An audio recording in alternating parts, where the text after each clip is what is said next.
So today what we're going to do is look at setting up your Microsoft SQL environment for connection from HP's IMC.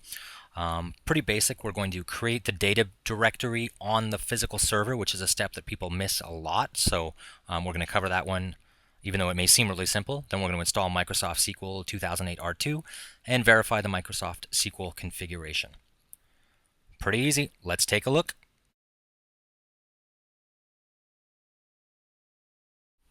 So this is a command prompt.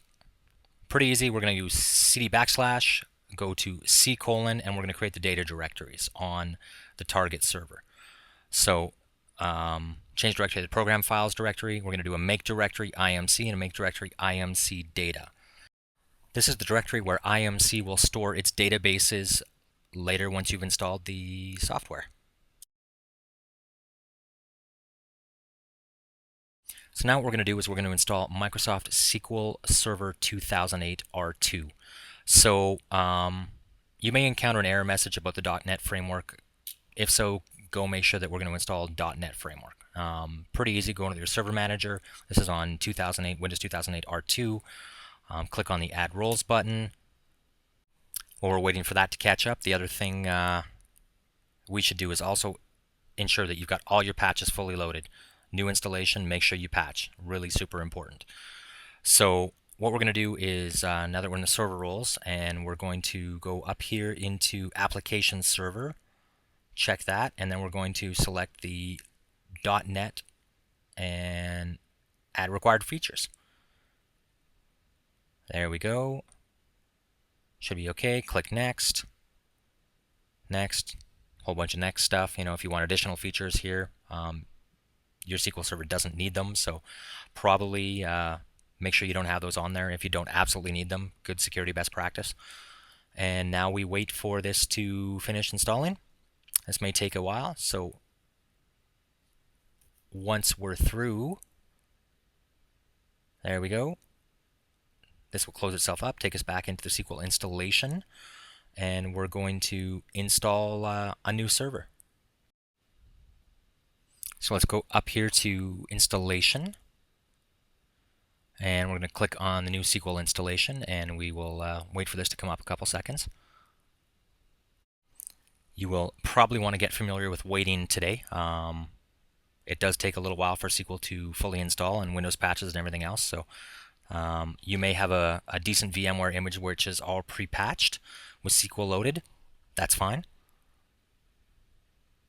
Just make sure that you do follow the same recommendations installations, because IMC does have some specific requirements that it wants around authentication types. So here we are, passed, failed, everything's good.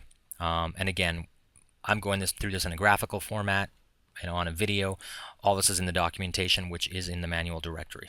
So here we select the I accept the license terms button, and also if you feel like giving some information back to Microsoft, click the send button. It's always good to help vendors provide more information and debug their software. Better software quality, better for all of us. So we're going to wait for this to set up the support files. There we go. We're going to go to the next portion of the installation. There we go. Run some rule checks again. And again, rules passed. You want to make sure that all the rules have passed. That's always a good thing. You don't want to start out with an installation with any problems. It's just going to set you up for bad things later on in life. So all of this is very well documented in the install guides, which are available right in the installation packages that hopefully you've downloaded. Follow along with the pictures, and again, check the checkboxes that I'm checking here, and we're good to go. If you want to, for any particular reason, change the folders you want to put SQL in, you can do that. Some people are particular about that. That's fine. Click the next button. Again, we will do some additional rule checking here, make sure that we've passed all of those. It is recommended that unless you have a requirement, stick with the default instance. You can install in a named instance. That is a supported configuration, but again, just for ease of installation here, we're just going to follow kind of the defaults. We're now going to go in and browse for the system account. So we're going to give SQL the authority here. So it is NT authority / system is the account we want, but let's go into the browse instead. And we'll take a look at that so we can show you, make sure spelling errors, it happens all the time. Let's get rid of the fat finger errors. Browse. Go up to the advanced here. We're going to put the, let's go to the system, check names. There we go. We have the system. Go to advanced if we really want to get critical. These are just ways, good practice is just making sure you're doing the right thing. So if you have any concerns at all, if you're comfortable with just typing system account and click names, that's great. But this is the account right here we want. Again, okay. Now we'll see here it's actually the NT authority / system, which is what we typed in the first place. Click OK.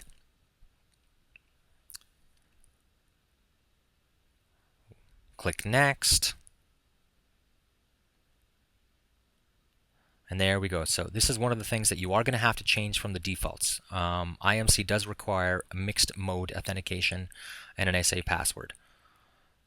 So we're going to go in and put a password in here. Make sure you know it. You will need this in the next video when you want to install IMC. So make sure you write this down somewhere, preferably not on a sticky note that's on your desk somewhere. This is your security password for your database. For SQL Server administrators, you're probably logged as an administrator right now. So we're going to click on the Add Current User button and make sure that we do give the administrator full account rights to the SQL database. So if you have any issues later, you can get back in here and recover passwords or do whatever DB tasks you're going to need to do.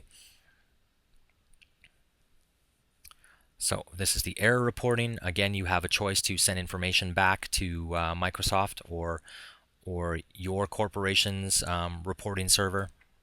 Your call. Again, I would like to ask, give the information back, the software gets better. It's kind of the way the world works. So again, you have a chance to look at everything here. Let's just assume that we've got everything right. Click Next. And now you might want to go have a coffee. I'll tell you, for me, this took a little bit of time to go through installation. I'm not going to make you watch that the little bar scroll.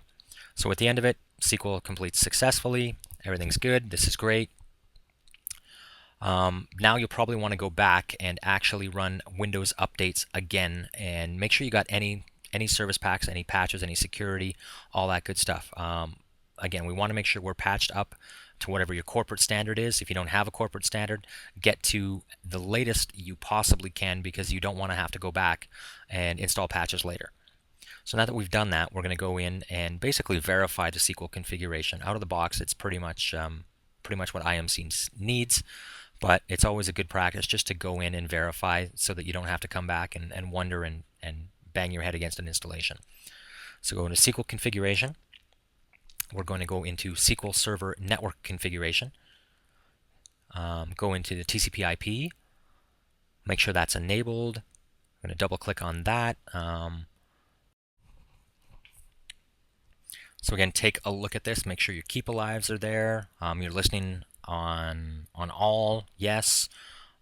Just basically make sure that this matches up with what's in your documentation or what's on your screen here. So let's go look at the IP addresses. And we're going to basically go in and make sure that you're active, that it's enabled, that you're listening, make sure that SQL is actually listening on that port. So you really want to make sure that the IP address that you are going to be connecting with is enabled here. And other than that, we will cover the rest of the installation in part 2 coming up shortly. So I'll see you guys there on the next IMC management tutorial.